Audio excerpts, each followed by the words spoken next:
se preparem-se para o encantamento por tanto conhecimento de uma maneira tão didática que o Vitor consegue passar. É o nosso parceiro, né? Mais que isso, amigo, desde 2014, quando ele começou a dar aulas no CEF, ele que foi dos primeiros a trazer o DBT para o CEF, consequentemente para o Brasil também.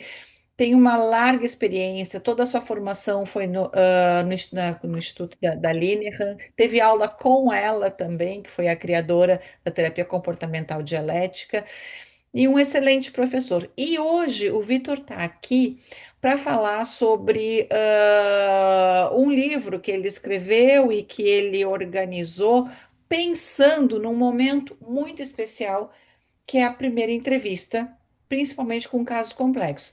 Mas antes disso, eu vou fazer um convite então para o Marcelo. O Marcelo é o nosso coordenador da equipe comercial e ele vai fazer um convite para vocês também. Marcelo. Olá, boa noite. Tudo bem, doutora Mara? Tudo bem, pessoal? Pessoal, a gente vai estar fazendo hoje, então, ao final da live, tá? Para quem vai prestigiar, quem vai ficar até o final, o sorteio do livro do Victor, tá? Então, e mais dois cursos online gratuitos. Além também do mais, que depois eu vou colocar ali no chat o meu contato para quem quiser participar do curso dele, que vai ter sábado, tá? Uma super promoção, tá bom? Então não deixem de ficar até o final para concorrerem ao livro dele. Obrigado. É uma super oportunidade, né? Então, Vitor, em parceria com a editora Sinopses, escreveu esse livro, Entrevista Terapêutica em Casos Complexos, que está muito didático, como eu havia falado, de como lidar, né, quando chega algum caso bem complexo. O Vitor pediu, se vocês tiverem alguma dúvida, alguma questão, não precisa esperar até o final, não. Agora, ao longo do que ele vai conversando, enfim, pode levantar a mãozinha ou escrever no chat que a gente vai passando para ele dúvidas, comentários, para ficar algo bem mais interativo, tá bem? Victor, então, e essa ideia de escrever, né, sobre casos complexos? Conta pra gente. Ai, não foi uma ideia, foi uma necessidade. Hum. Eu fui coordenador de equipe, eu sou coordenador de equipe há muitos anos. Eu sou uma pessoa jovem, mas comecei minha carreira bem de pequeno, de 27 anos, coordenando grupos, coordenando equipes. Por quê? Porque lá na época, no ano 2007, 2008, não tínhamos equipe da DBT e eu tive a possibilidade maravilhosa de me formar com Marsha Linehan. Eu fiz a formação original da Behavioral Tech e também o avançado com Marsha Linehan e o treinamento de habilidades com Marsha Linehan, coordenando o grupo de habilidades. Dessa época para aqui, uma questão que sempre estava aí dentro da minha cabeça e ficava ruminando como ajudar as pessoas a poder fazer uma apresentação de caso muito mais efetiva. Porque tem muitos terapeutas que têm muito talento, mas que quando tem um paciente complexo, que é um paciente complexo? Um paciente que tem condutas que atentam contra a vida, condutas que atentam contra a qualidade de vida, condutas que atentam contra o tratamento. E aí, o primeiro encontro, os terapeutas ficam sobrecarregados. E a minha solução para isso, porque eu amo, sim, procurar por soluções para tudo, sou um problem solving in person nesses casos, para mim foi ajudar os terapeutas mais novinhos a poder a poder saber como fazer as perguntas que têm que ser feitas para poder fazer corretamente o que é considerado dentro da DBT como pré-tratamento. Para poder entrar ao pré-tratamento, é preciso poder perguntar tudo.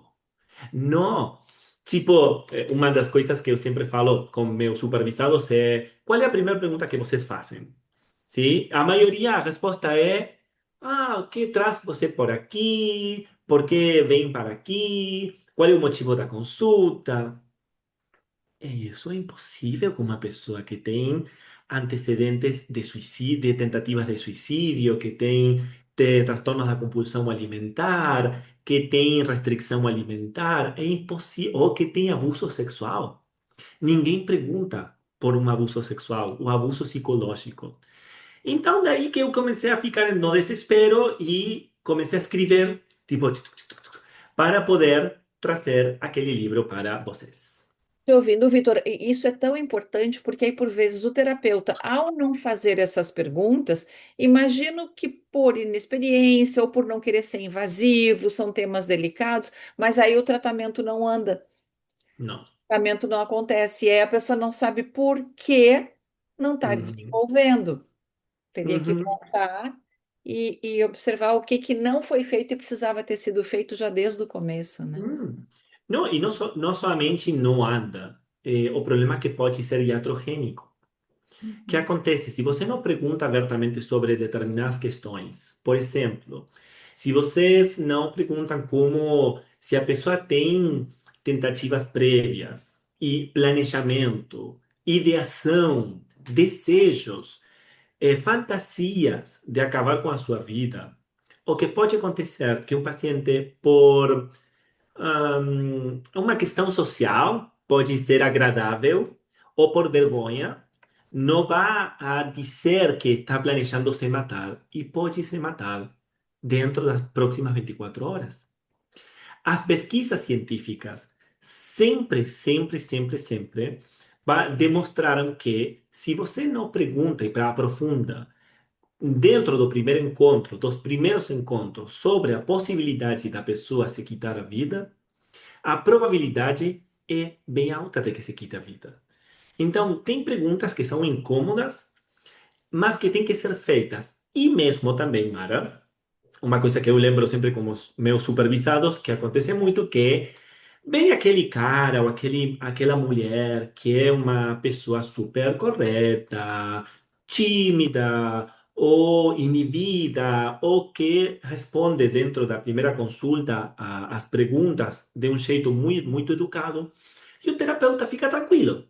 Tá? Fica tipo, ok, uma pessoa que provavelmente tem algum problema de vida, algum problema de casal, algum problema e que tem muitas pessoas inibidas que têm planejamentos suicidas também, ou que têm transtornos da conduta alimentar, ou que fazem uso e abuso de drogas. E aí, o problema é que o terapeuta, por não perguntar pelo prejuízo de estar frente a uma pessoa que parece ser de um jeito, termina sendo completamente de outro. E para mim isso é bem importante saber como abordá-lo dentro do primeiro encontro. Sim, tem que ser bem preciso. Tem aí, estava passando. Ok. Eu vou te avisar É, se tiver alguma pergunta pelo chat, eu te aviso. tá. Estava aí hiper focalizado. Então, o livro principalmente foi ajudar a ordenar todas aquelas perguntas. E também, por que não? Como fazer os limites pessoais, como manejar as contingências. Tem muitas psicoterapias que falam de manejo de contingências, mas tem poucos terapeutas que sabem como manejá-las. Como se manejam as contingências? Principalmente quando eu amo uma dica em português que é quem avisa, amigo é. O terapeuta que não avisa não pode esperar saber quais são as condutas, não sabe quais são as condutas a reforçar e quais são as condutas a punir. Se o paciente, por exemplo, começa a faltar com um aviso menor a 24 horas e você não avisou que isso tem que ser, por exemplo, que vá a cobrar por aquela sessão que não foi utilizada, você não pode fazer isso porque o paciente vai ficar bravo. Sim, não pode, porque você não pode fazer, não pode punir uma conduta que você não avisou que poderia ser punida. Então, é muito sensível ter, por exemplo, vamos a falar muito dentro do dia sábado, como fazer uma construção bem devagar, bem em detalhe, dos limites pessoais do terapeuta. Observar quais são seus limites pessoais. Quais vocês consideram que vão ser condutas que atentem contra o tratamento, por um lado. E também dentro da entrevista, o consentimento informado. que aí vamos a poder trabalhar muito sobre as questões legais. Eu fiz um consentimento informado baseado na lei de saúde mental da Argentina. Eu considero que não tem tanta diferença com a brasileira, mas vocês podem adaptar e fazer seu próprio consentimento informado para poder avisar o paciente de que qual é o conteúdo de um tratamento. Porque o que acontece? Nós sabemos em que consiste um tratamento. O paciente não sabe que é um tratamento. E bem, parece uma questão super básica, pero informar quais são os direitos, quais são as responsabilidades de uma pessoa em termos legais é extremadamente importante, sobretudo para trabalhar com pacientes tão complexos, por um lado. Por outro lado, o primeiro análise em cadeia e como perguntar e poder fazer uma análise em cadeia, uma análise funcional da conduta para aquelas pessoas que não sabem sobre a DBT, sobre como fazer o primeiro encontro, o primeiro análise em cadeia para poder saber e para poder ajudar ao paciente a poder problematizar a conduta. Tem muitos pacientes que usam drogas, trastornos da conduta alimentar, condutas autolesivas, ideação suicida, que não problematizam. E o que significa a problematização da conduta? Que tem que observar fatores de vulnerabilidade, fatores desencadenantes, as ligações e a conduta problema e as consequências da conduta problema e como funciona, qual é a utilidade que tem, qual é a função da conduta dentro da sua vida, que é uma função de regular uma emoção. Para poder descrever isso, precisamos de uma análise em cadeia. Por quê? Porque depois vamos a poder vender o tratamento. Quando você faz uma análise em cadeia, o que acontece bem dentro da sessão é que você vai poder reemplaçar as condutas problema por habilidades. É isso maravilhoso porque o paciente não se sente culpado, não se sente uma pessoa que está fazendo coisas erradas ou que é uma pessoa quebrada. Não, você é uma pessoa que aprendeu a regular suas emoções com as condutas que agora você vai começar a perceber como problemáticas, porque são problemáticas porque atentam contra os objetivos de longo prazo, para ter uma vida que vale a pena ser vivida. E vão a reemplazar aquelas condutas com condutas mais adaptativas e flexíveis. Como?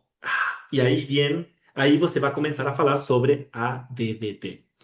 Tudo isso é muito, para mim, fico apaixonado porque os terapeutas, quando começam a ler o livro, começam o feedback é tipo, Victor, não sabia como vender o modelo da DBT e também como falar sobre a teoria biosocial, como poder demonstrar como a biologia e o ambiente invalidante, em conjunção, terminam produzindo a uma pessoa com desregulação emocional. E isso tem que ser explicado ao paciente. Não é um aspecto teórico, não é uma teorização.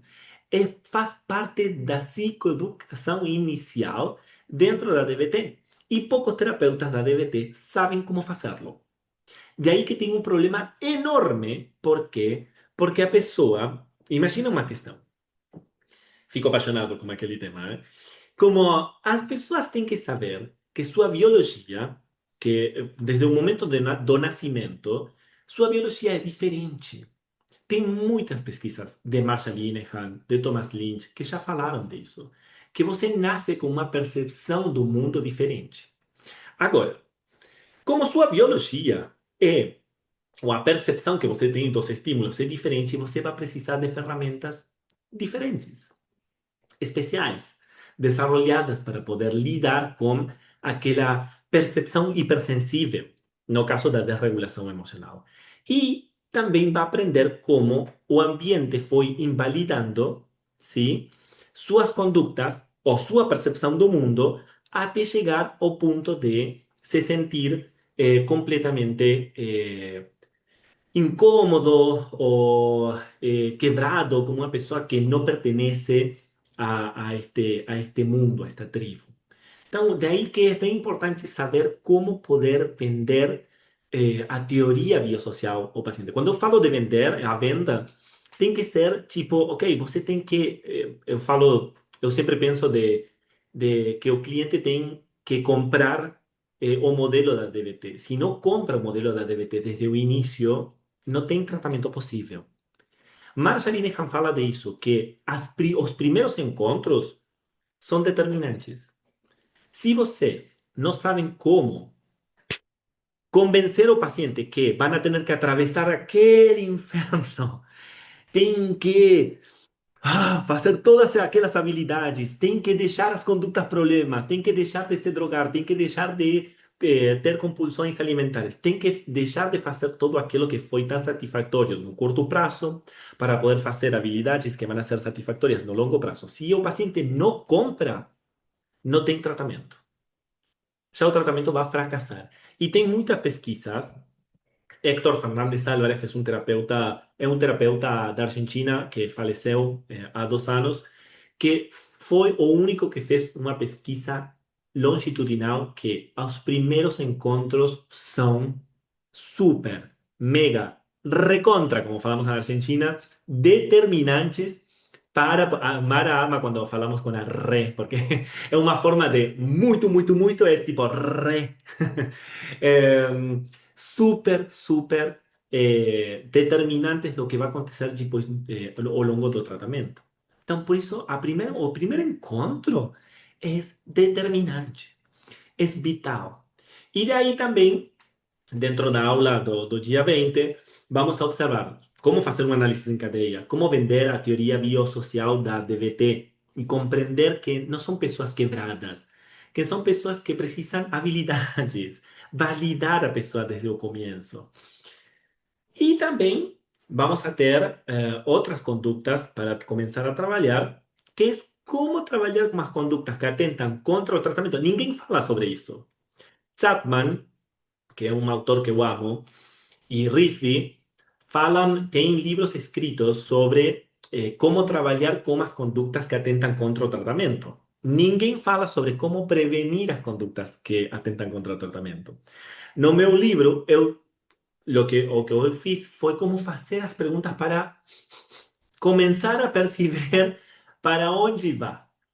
E como você pode perceber? E aí tem todos os históricos do paciente, o histórico de relações terapêuticas e como perguntar e discriminar se o paciente eh, tem problemas de desregulação emocional e interpersonal, que inclui a relação terapêutica e como se adiantar de um jeito habilidoso. E o terapeuta pode falar: isso vai acontecer.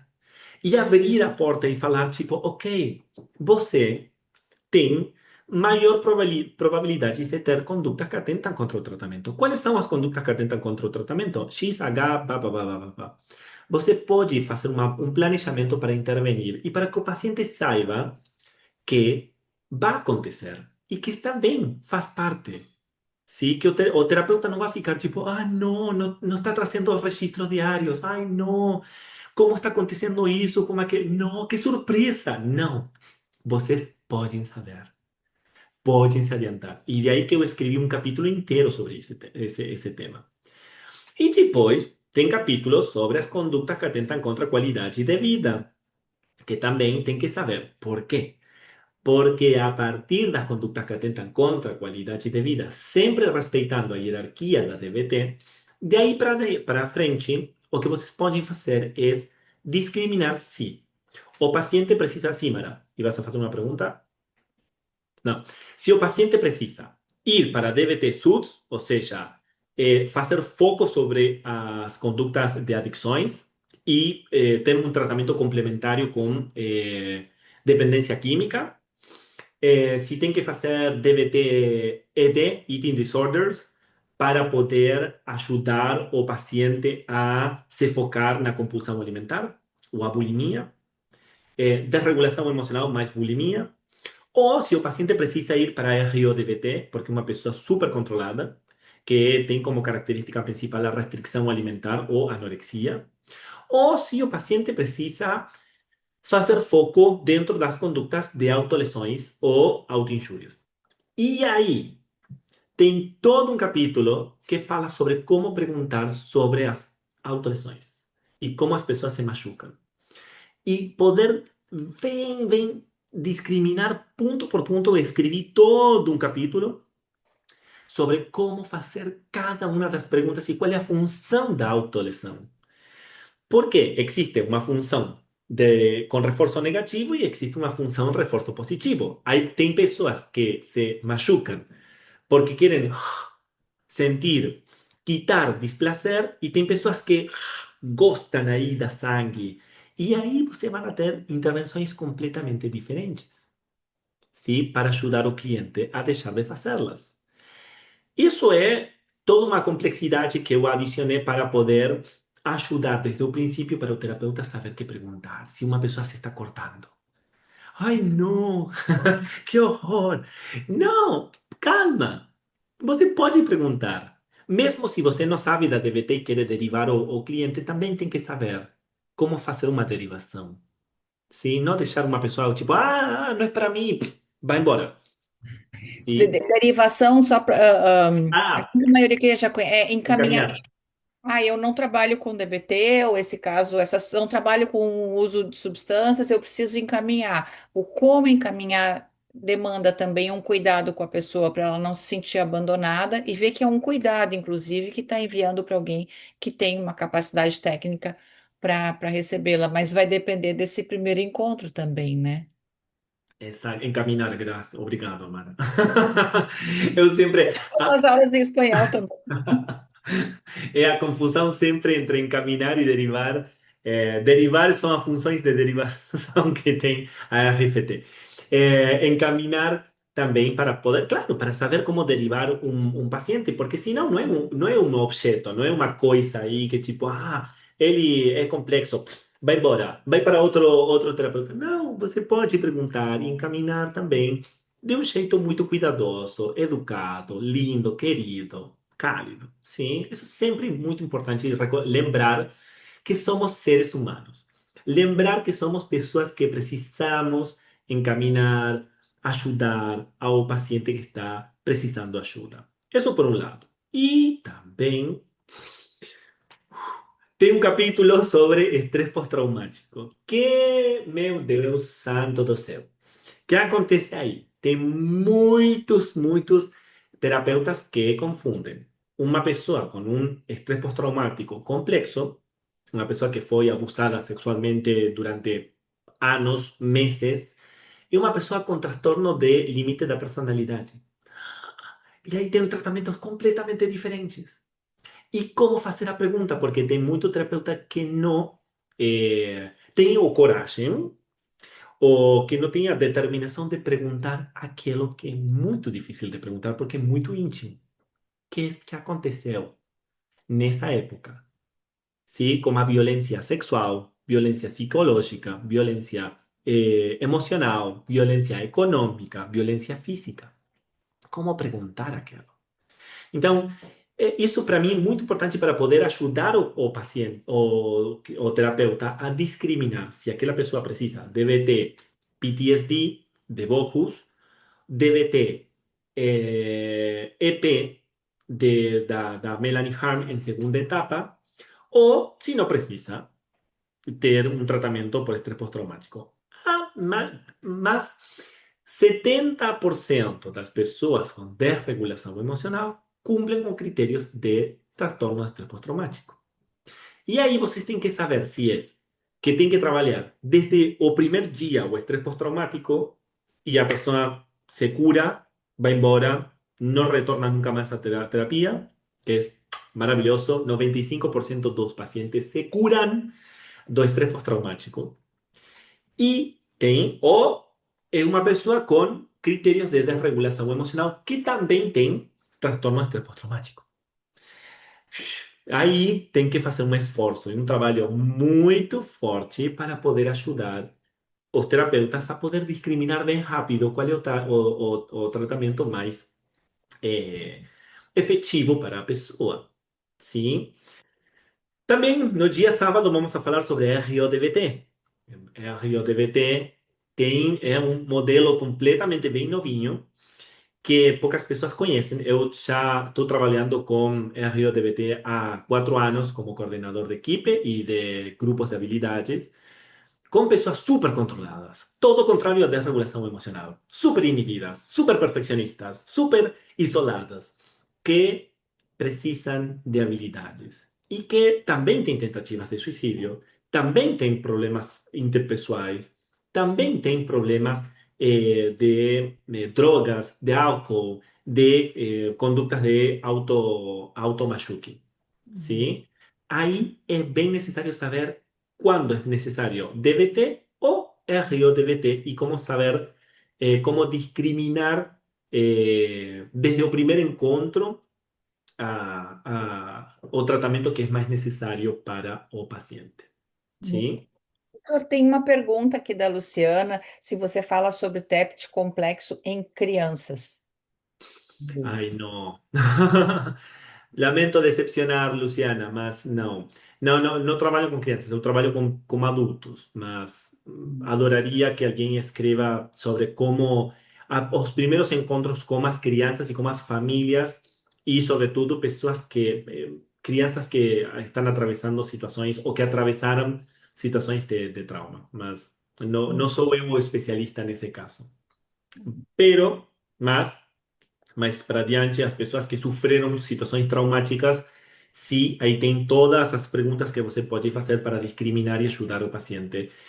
E olha só, uma coisa que eu amo muito de trabalhar com TEP, que dentro do primeiro encontro, quando eu começo a perceber que aconteceu alguma violência que marcou a vida da pessoa, dar esperança.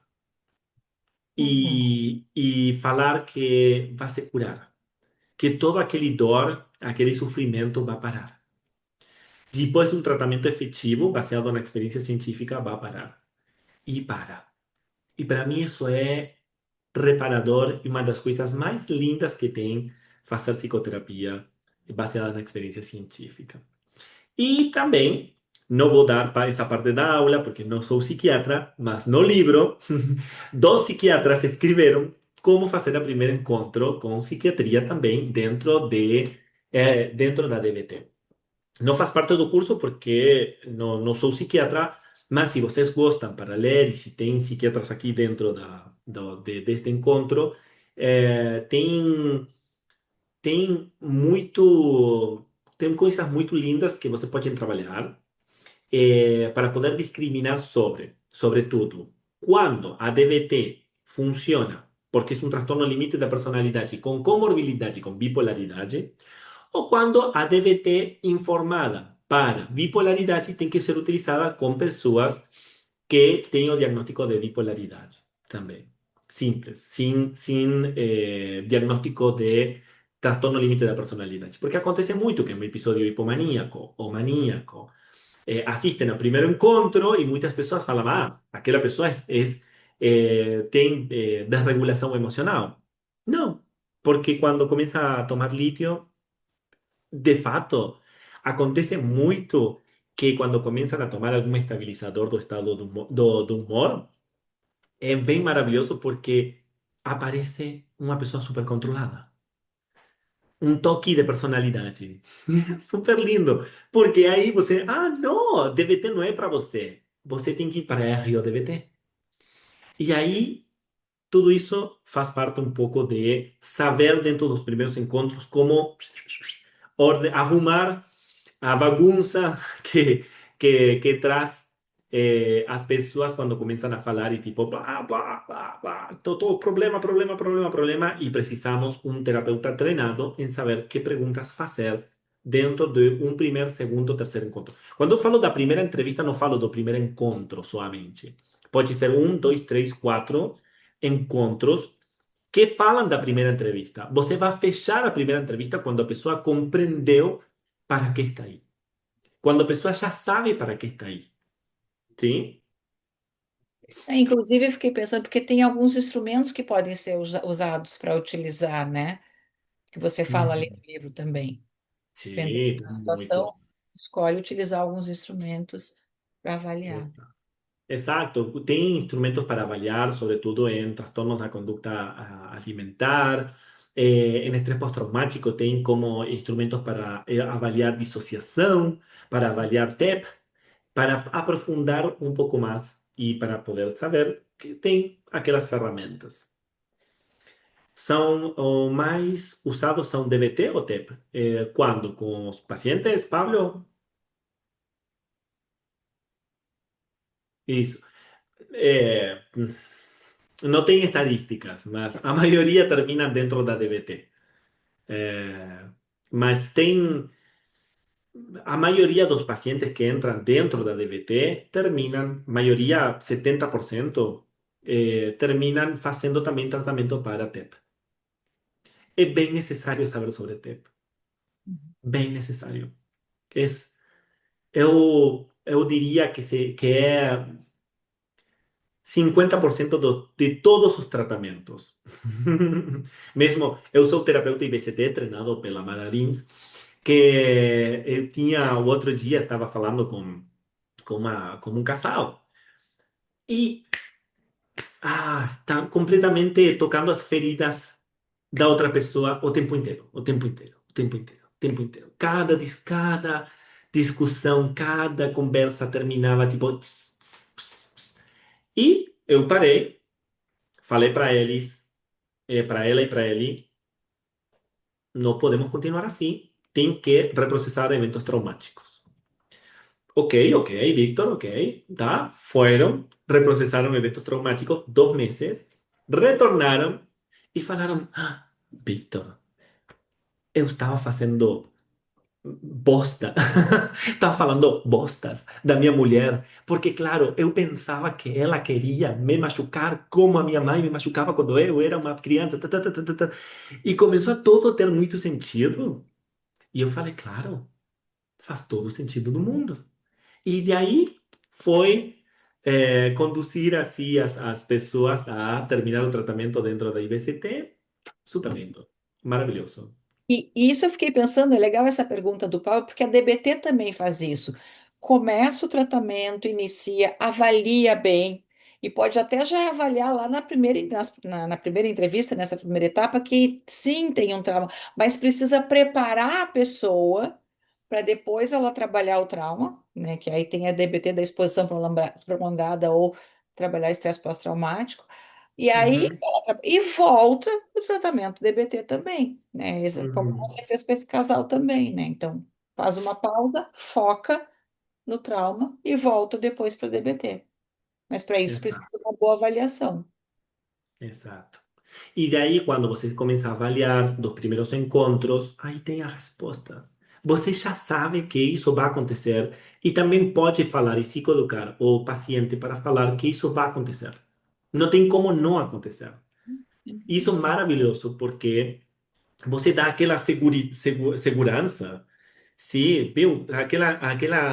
Falando do apego, quando você está com um terapeuta que sabe do que está falando, como aquele terapeuta que se anima a perguntar sobre aquelas perguntas que nunca foram feitas, para mim dá pavor, dá muito medo. Saber que tem muitos terapeutas pacientes que chegam depois de 4, 5 terapeutas e ninguém perguntou sobre abuso sexual. Porque como vou perguntar sobre isso? Como não vai perguntar sobre isso? Ou falar sobre determinadas condutas associadas. E isso, por isso, Mara, respondendo à primeira pergunta, eu estava louco por sacar um livro que falasse, que ajudasse os terapeutas mais novinhos e os terapeutas com mais experiência também a ordenar e avaliar um tratamento tão complexo desde o primeiro encontro. E para mim isso é bem necessário. Por isso, pensamos com Mara fazer toda uma capacitação, não só o livro, eu falei com a sinopsis, não só o livro, sino também poder falar com vocês, treiná-los, responder as dúvidas, fazer treinamento com vocês, que vocês possam utilizar as perguntas, as ferramentas. Eu estou preparando uma aula bem completa que vou adicionar, vou entregar aquele PDF para vocês ter as perguntas para aprofundar muito mais em cada capítulo e que tenham todo o material para poder saber qué preguntar sin improvisar nada. ¿Sí? Então, estou preparando toda uma aula de 130, 130 PowerPoint. Não vou falar sobre os 130 PowerPoint, não se preocupem. Mas que eu quero que vocês tenham tudo bem arrumadinho para vocês saber que perguntar e quando com cada um dos clientes. Sim? Alguma dúvida, pergunta? Pode indicar algumas câmeras, assim posso ver com quem estou falando. E Pablo, Pablo e Beatriz estão bem valientes aí, Eu ia até, colocando. opa, desculpa. Ia fazer Sim. uma pergunta em cima. É, eu não comecei o curso ainda, começa agora em agosto, mas eu tenho uma dúvida muito grande aí nessa questão que a gente está citando agora. Quando tu tem essa aproximação com o paciente e tem que se dispor muito, acontece bastante o caso de paciente confundir essa questão do que é amigo versus paciente. Ou, Amigo com o terapeuta? é, digo, na questão da visão do paciente em relação a como se fosse uma resolução, tu estar com um amigo e não com um psicólogo, assim. Essa questão às vezes me deixa confusa.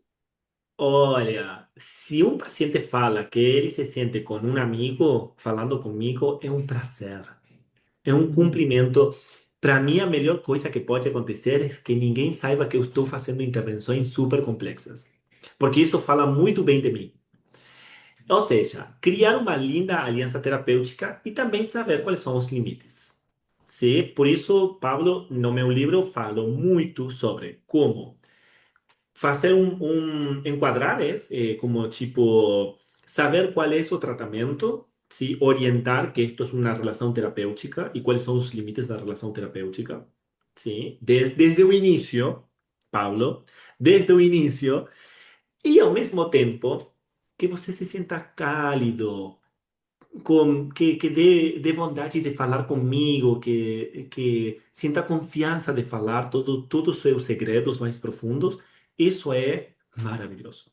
Então, as duas coisas são certas: limites, poder saber qual é a estrutura do tratamento, terapeuta-paciente, e ao mesmo tempo uma relação simétrica entre duas pessoas que precisam aprender. A DBT simétrica. A simetria é que eu sei de DBT e você sabe de você.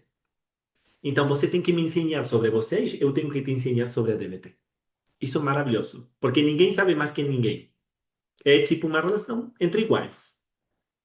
Nada mais que tem seus limites e tem aí um contexto de muito cuidado e amor cuidadoso.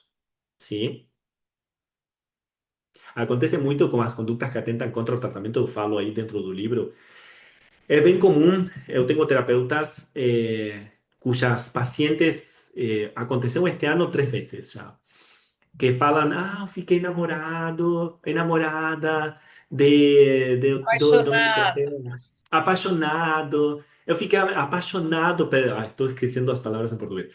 Eu fiquei apaixonado pelo meu terapeuta, que eu posso fazer? E o terapeuta falando, a minha cliente falou que ela estava apaixonada por mim, o que eu vou fazer agora? Que horror! Ai, me sinto... lá, lá, lá, lá. E a DBT tem resposta de como trabalhar com uma conduta que atenta contra o tratamento, porque o problema não é se sentir apaixonado por o terapeuta. Não, claro que não. Todo mundo tem algum apaixonamento assim, secreto com alguém. O problema é falar disso e que isso vai interromper o tratamento ou que isso vai atentar contra o tratamento. Então, começamos a ajudar o paciente a discriminar entre meu sentimento interno, que eu posso ficar apaixonado por qualquer pessoa, e outra coisa é fazer algo ou começar a ter condutas operantes com o terapeuta a raiz do apaixonamento, sim? Mas é bem interessante porque desde o primeiro encontro você pode se dar conta se como estabelecer limites bem claros, ao mesmo tempo que estou aqui, sou uma pessoa com a qual você pode confiar e sou uma pessoa segura para você, sim? Mas é bem interessante isso que você fala. Eu amo quando os pacientes falam, ai, Victor, você é um amigo para mim. E o que o paciente não sabe é que eu sou um terapeuta que estou intervindo o tempo inteiro fazendo intervenções. Mas que lindo ser considerado um amigo com limites. Um amigo para as pessoas. ¿Alguien mais quer fazer uma pergunta antes de terminar?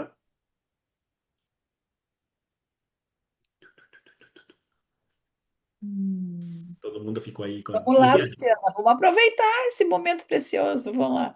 É, eu fiquei pensando muito, né, quando ele fala das perguntas, de perguntar sobre as tentativas de suicídio, sobre a automutilação, quanto isso é muito delicado, né? E assim, realmente precisa de treino para você não invadir o espaço do paciente, ao mesmo tempo ser acolhedor, né? Então, assim, isso parece bem difícil.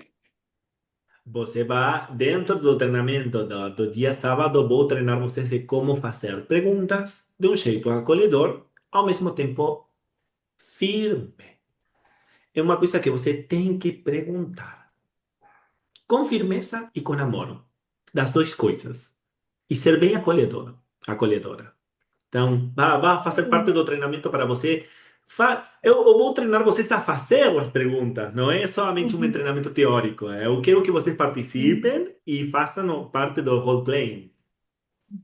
sim. E assim, eu vejo que na TCC a gente é, é transparente, né? É para ter aquela relação humana, né? De troca Uhum. mesmo. E como não demonstrar que você fica em choque com algumas situações, né? Tão traumáticas assim.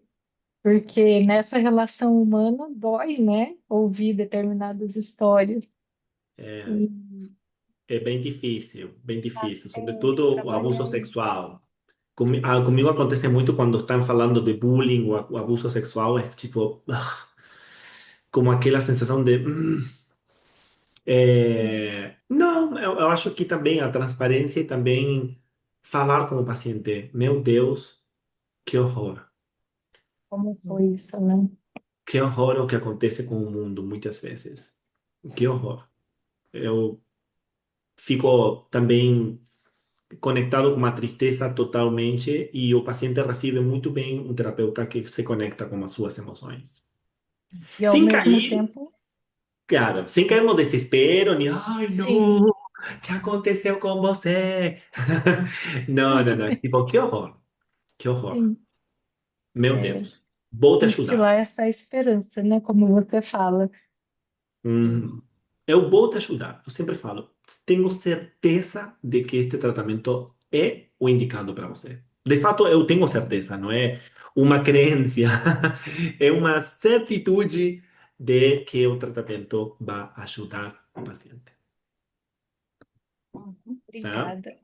A você Tinha uma ler, outra pergunta aqui, mas eu acho ah, que.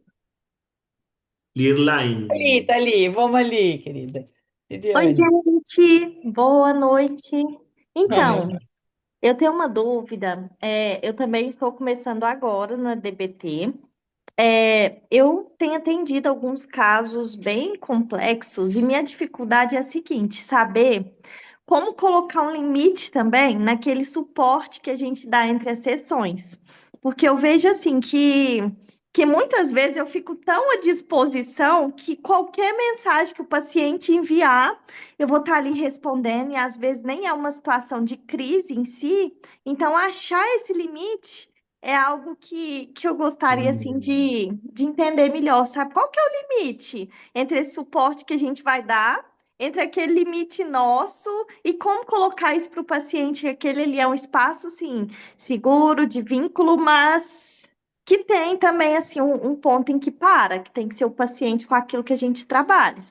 maravilhoso, maravilhoso. A sua pergunta é, eu acho que é a pergunta que todos fazemos quando começamos a trabalhar em DBT. Quando sim e quando não? E quando isso tem que ver, tem um capítulo que eu escrevi que também foi baseado nas ensinanças de Risby e de Marshall Linehan, que fala sobre o coaching telefônico e sobre como intervenir entre sessões. Y cuándo sí y cuándo no. Y cómo orientar al paciente a saber cuándo sí tiene que hacer a ligação o pedido de ajuda y cuándo no. Y aprender a discriminar cuándo o paciente o terapeuta va a te ayudar y cuándo o terapeuta no puede te ayudar. ¿Sí? Y también yo acho que vamos a trabajar también no día sábado como aprender a reconocer as próprias emoções, como a culpa desregulada, a sensação de estou fracassando como terapeuta, se eu não respondo, e se acontece algo com o meu cliente, eu vou ser a pior terapeuta do mundo, e se acontece algo, vou responder, vou responder, vou responder. E aí, quando fazemos cagadas, todos os terapeutas. Eu também fiz todas as cagadas na primeira etapa da minha experiência como terapeuta da DBT. Assim que, Lilaine, eu compreendo o que você está falando, eu Tá bom, fazia muito, muito isso. muito obrigada. Depois coloca o nome certinho do livro, onde a gente pode achar para comprar. Vai ter Sim, sorteio daqui a pouco, vai que você ganha. A gente vai sortear um. Quem fica até o final. Tá bom, obrigada. E na obrigada editorial pelos Sinopsis, sempre comentários. lembrando. Sabem que é bem engraçado que o livro saiu primeiro em português que em espanhol. Y existe una dica, no sé, Mara me ayuda a traducir, que en español falamos, nadie es profeta en su tierra. Profeta, ninguém es profeta como Jesús o Moisés Sim, ninguém na é sua profeta terra. de sua própria terra. Como é? Ninguém é profeta de sua própria terra. Ninguém é profeta da sua própria terra, ok? E aconteceu que saiu primeiro no Brasil e depois na Argentina, tá bem engraçado a questão. Sempre meu amor pelo Brasil primeiro. Isso Ai, mesmo, aceitamos. Por isso que já vai ter o primeiro curso falando aqui. Olha, Lidiane, vou mostrar o livro. É este livro, que está muito bom. Alguém tinha colocado aqui, deixa eu ver, que está um livro gostoso de ler também. Aí eu falo da habilidade didática do Victor, a Fabrícia que falou, a habilidade didática dele de conseguir expressar de uma maneira tão clara situações tão difíceis. Agora, então, a gente já está no finalzinho, era para vocês verem um pouco do que será o curso no próximo sábado, mas vai ter o sorteio, fiquem aí, vão ter sorteio de 2 cursos online e vai ter o último sorteio, vai ser o livro, por óbvio. Vamos lá, Léo. O Léo vai nos ajudar então a sortear. O que que vai ser sorteado primeiro, Marcelo? O curso. Boa noite. Então a gente vai sortear primeiro um curso online gratuito. Tá, um curso online gratuito e depois tem um menu que a pessoa escolhe ali dos cursos do CEF E Online. Vamos ver quem o meu número consegue. está no chat. Então vocês, quem ganhar, me chama ali e eu vou passar quais são os cursos que vocês vão ter direito. Ó, a Mária está na torcida ali. Vamos ver. Vai lá, quem? Léo.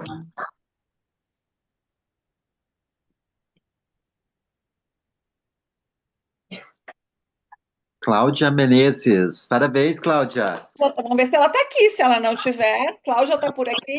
Tá na É, sala. tá no chat, dá um ok ali no chat para ganhar. Ah, tá. Parabéns, Cláudia. Marcelo, coloca de novo o teu contato aqui para ficar mais fácil, o pessoal não ter que rodar a tela de novo. Então tá, Vou botar. Cláudia já ganhou. Vamos ver outro sorteio de curso online.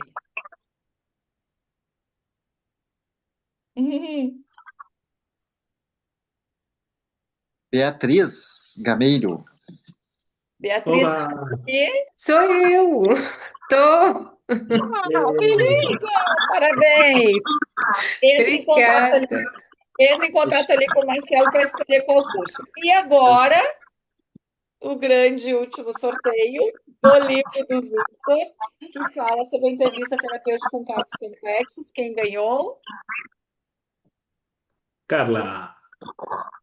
A Carla. Magda, acho que não. Cadê a Carla? Tá por aqui? A Carla não está mais. Ai, Não! olha lá. Magda, tem chance ainda. A Carla não tá mais. Vamos ver.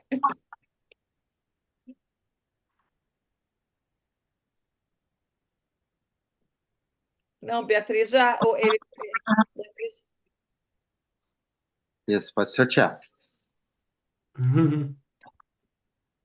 Melissa. Melissa Vieira. Está por aqui a Melissa? Sim. Uhul! Parabéns, Melissa. Olha, ganhou um livro precioso para Tati aqui. Tá Tem jóia. que, Magda, tem que comprar para o curso do dia sábado. Isso. Não tem promo também da Sim, parceria tem promoção da parceria sim. com o CEF, em função do curso. Aí, Sim. bom, Marcelo pode ajudar nisso. Exatamente, pessoal. Nós estamos com uma campanha especial para quem está participando na live. Isso. Então, pessoal, por favor, me chamem no contato para todos, tá? Vai ter um preço muito especial. A inscrição é bem simples de fazer, ela é totalmente online, então os horários também, quem tiver dúvidas sobre os horários, eu vou estar passando ali, não deixem de me chamar, que vocês vão ver que é uma condição realmente muito boa. É um Isso, vai preço. ser um dia inteiro, né, do curso, um dia inteiro aprendendo. O curso faz muitas práticas também, muitos exercícios que vocês falaram aqui. Nossa, na hora de eu falar como vai ser, vão ter muitos exercícios, assim, roleplay nessas coisas, para conseguir experienciar e depois para colocar na vida fica muito mais fácil. Uhum. Sobre. Eu vou te mandar ali. Mara, fala com o Marcelo ali que ele vai te explicar todos os detalhes do curso. Então, vale muito a pena. Eu sou suspeita, né, por conhecer esse trabalho maravilhoso do Vitor. Outra coisa boa é que aí no sábado, neste, não tem jogo do Brasil, então tá todo mundo liberado para assistir. O jogo vai ser sexta-feira, então aí vai estar todo mundo liberado para poder fazer esse curso maravilhoso, que é inédito. Não bebam muita cerveja depois do jogo, por favor, assim, podem acordar cedo no sábado. Uma coisa não impede a outra. Uma coisa é a festa, outra coisa é o curso. Com tudo. Bem dialético. Ai, obrigada, então, cada participante por estar aqui. Obrigada por, né, confiarem no CEF e FACEF. Obrigada, Marcelo, por ajudar. O Léo também, a Rosângela aí na estrutura. Victor, querido, muito obrigado. E nos vemos no sábado, então, nesse curso precioso. Um Sim, qué beijo para você. divertido. Não, não fica gravado, não, Fabrícia. Um beijo, pessoal. Tchau, tchau e até sábado. Chao, nos vemos el sábado. Noite.